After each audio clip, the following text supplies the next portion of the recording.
Sa Majesté, notable, sage de la ville de Parakou, chers imams de la ville de Parakou, mesdames et messieurs, je voudrais, à la suite du maire, petite présentation en français.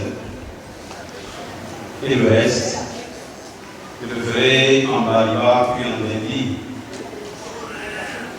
Puis je passerai le micro à ma collègue, ma soeur, Madame la ministre du Mérite de l'administration. Après elle, le porte-parole du gouvernement, secrétaire général adjoint du gouvernement, prendra la parole également pour apporter quelques clarifications. À sa suite, nous allons maintenant renvoyer le micro vers vous. Parce que vous êtes assise, le président de la République, son Excellence M. Patrick Talon, l'a voulu que nous venions vous rencontrer pour échanger par rapport à la situation qui prévaut dans votre pays et dans le monde entier. Ses origines, les mesures d'atténuation qui ont été prises, mais surtout pour vous écouter par rapport à la situation et par rapport à d'autres préoccupations que vous avez, afin que nous puissions échanger. Et les réponses adéquates seront apportées ce soir. Les doléances et autres préoccupations, compte rendu sera fait à qui de droit.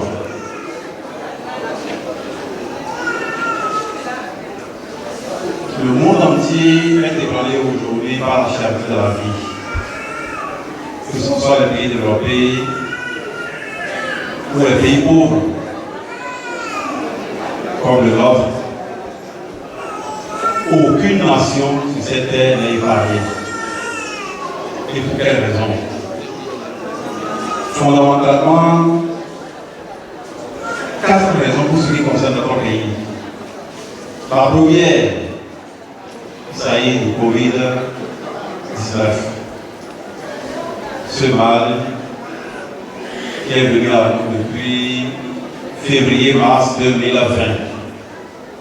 et qui est toujours là, même si aujourd'hui on sent un peu un repli, elle est toujours là.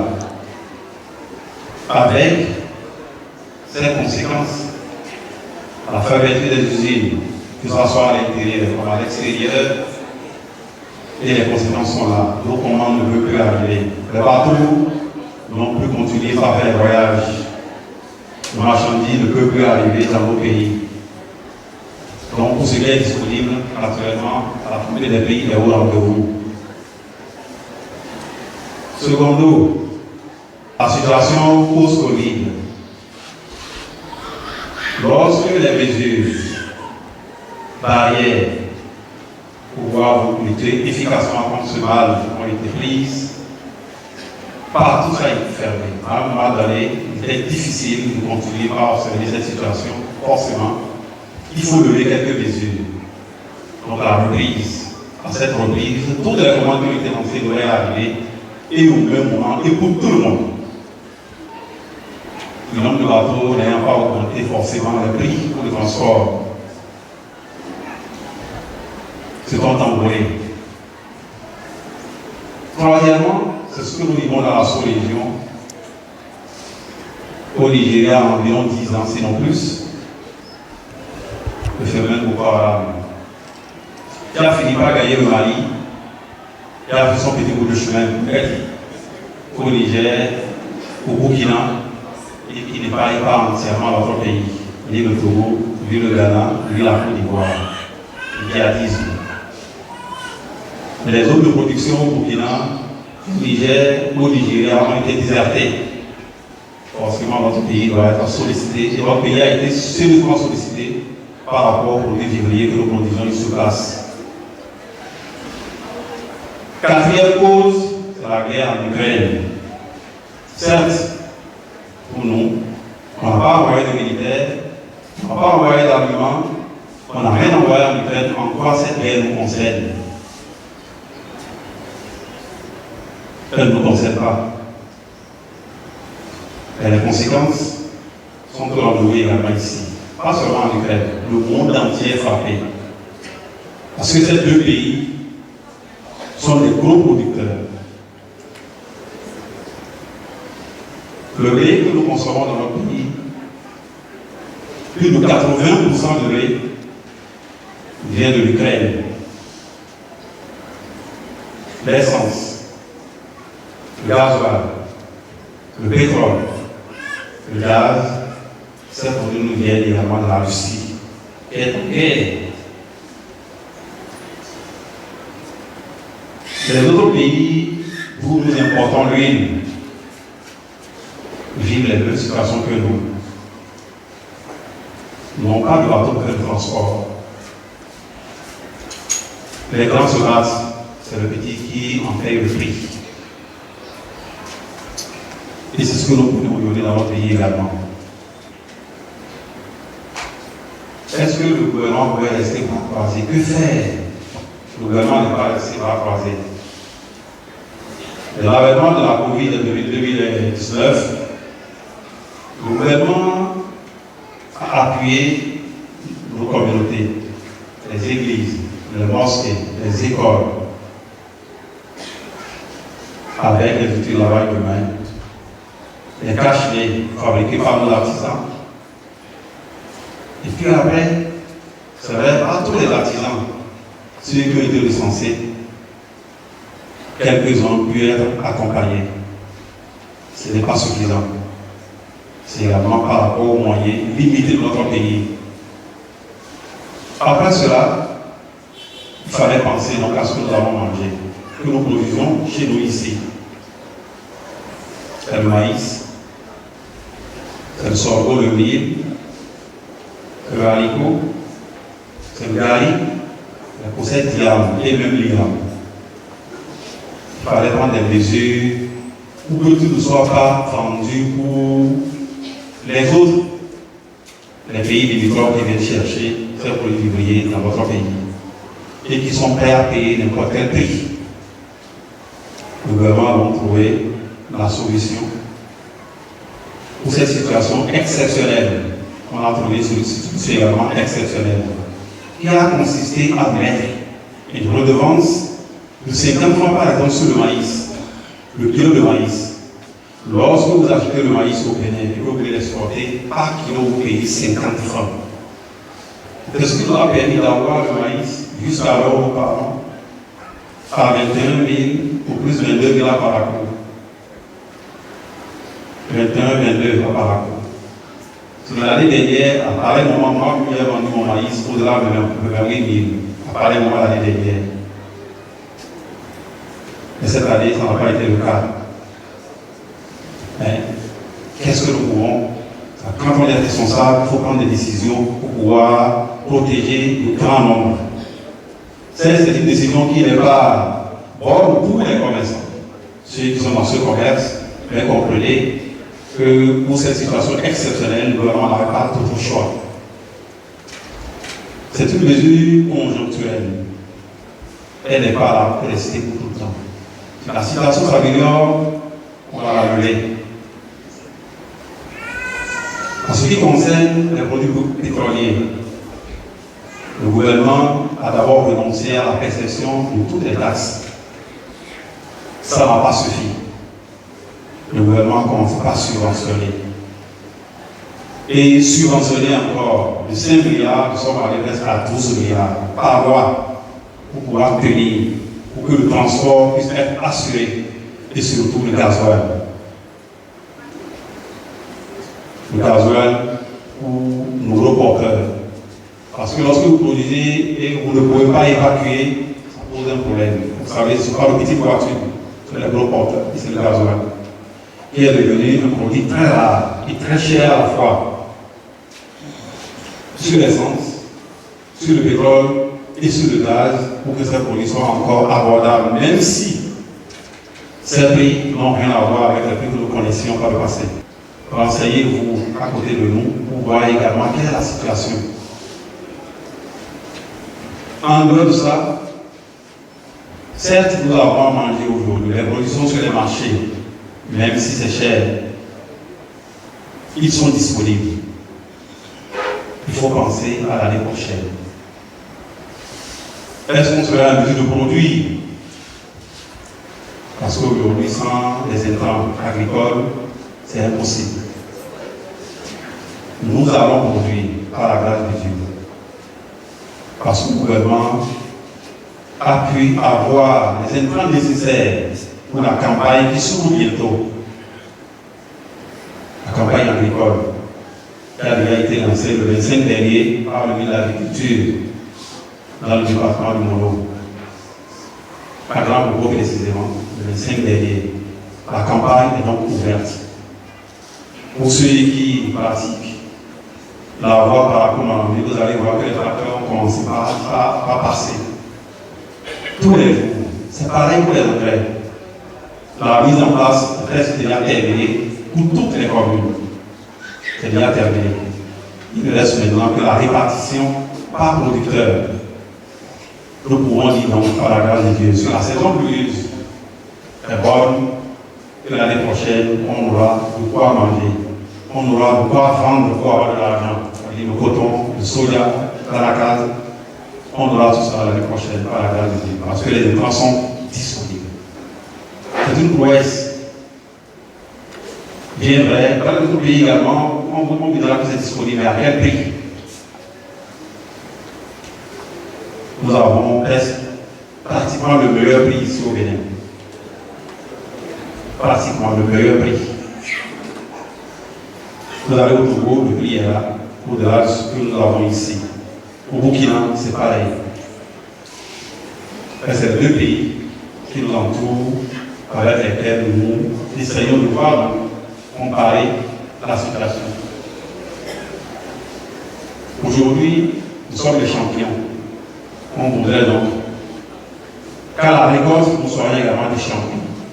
Pour tous les produits, que ce soit le coton, que ce soit le soja, que ce soit le maïs, que ce soit le blé, que ce soit l'igname, que nous soyons les premiers. C'est notre souhait. Et ça sera que nous vous convions. Voilà donc les mesures prises par le gouvernement pour permettre d'atténuer l'envolée des prix. D'un certain nombre de points. Et parmi ces mesures, il y a celle qui concerne l'engrais, les engrais. Notre pays, le Bénin, s'approvisionne en engrais à l'étranger. Et pour pouvoir permettre que cela ne soit pas un manque en dépit de la situation qui a déjà été expliquée, les 4 causes qui nous sont étrangères mais que nous subissons quand nous subissons les effets, les dispositions ont été prises très tôt.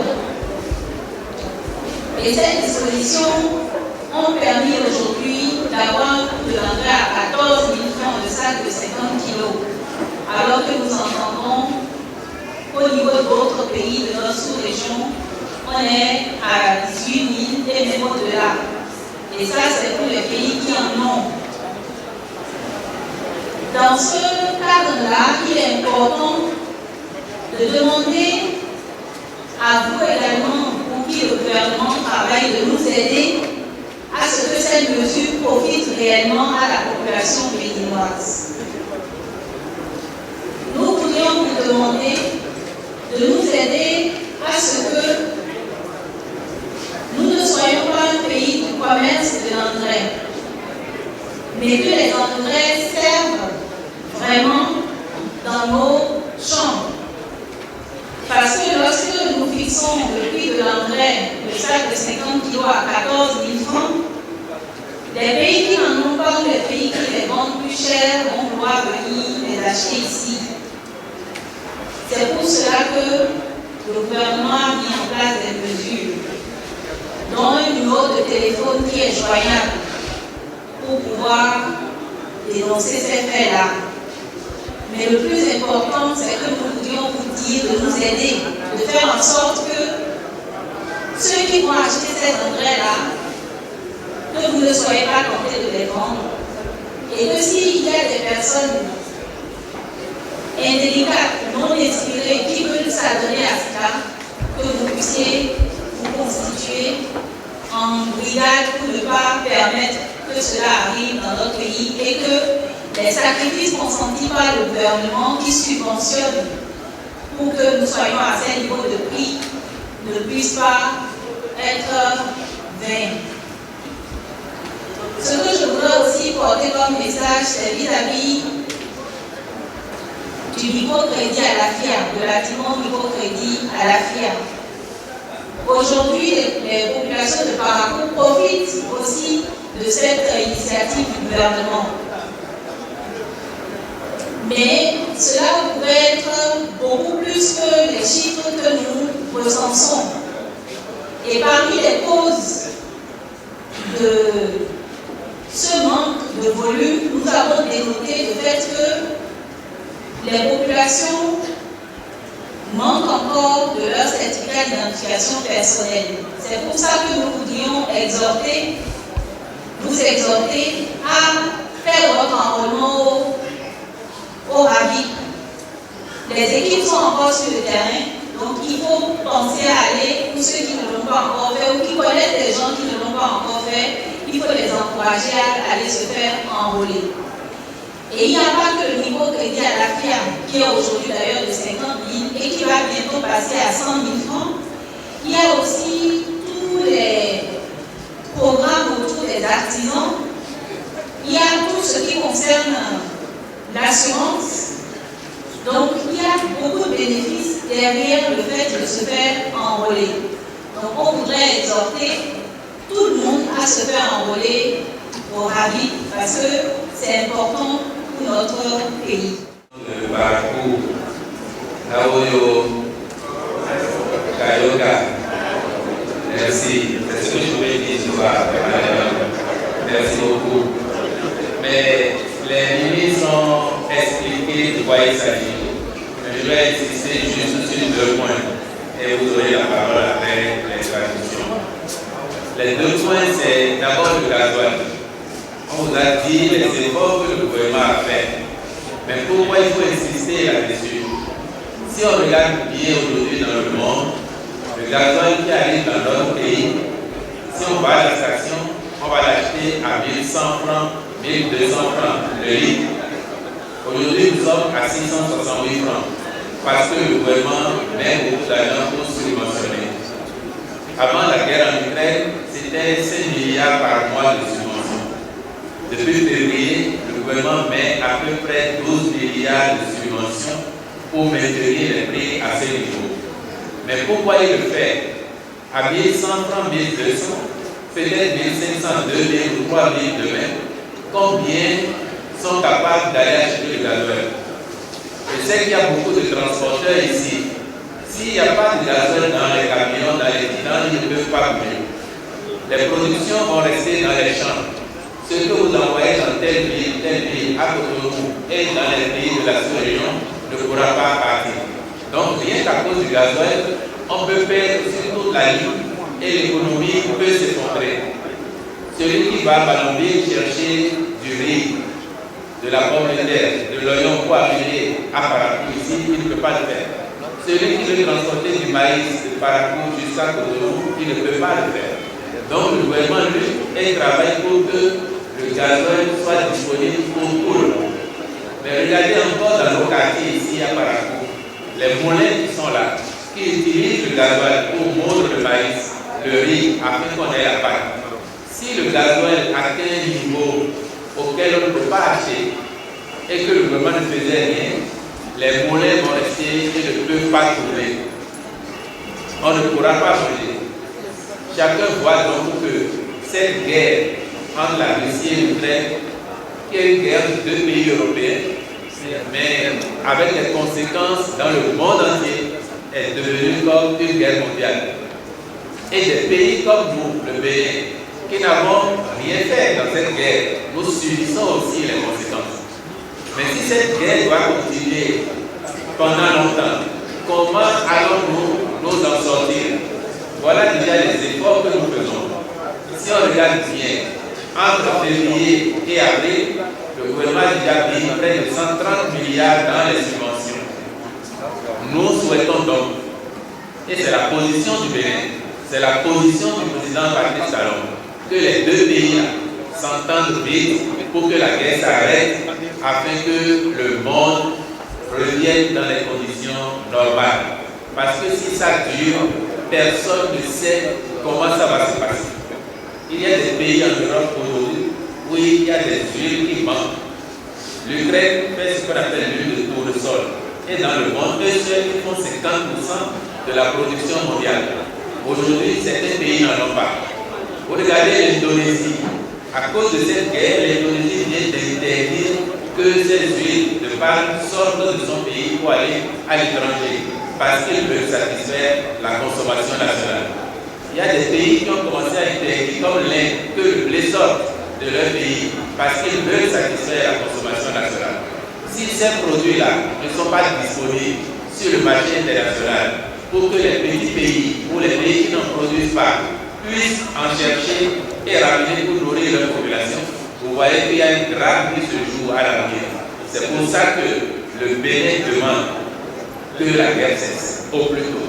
Et si nous avons quelque chose à faire, Majesté et notable, c'est aussi de prier pour que les cœurs de ces dirigeants-là soient touchés, afin qu'ils se parlent et que les armes se taisent pour que le monde revive dans la quiétude, que l'économie mondiale se stabilise et que les économies de nos pays également se retrouvent en bonne santé.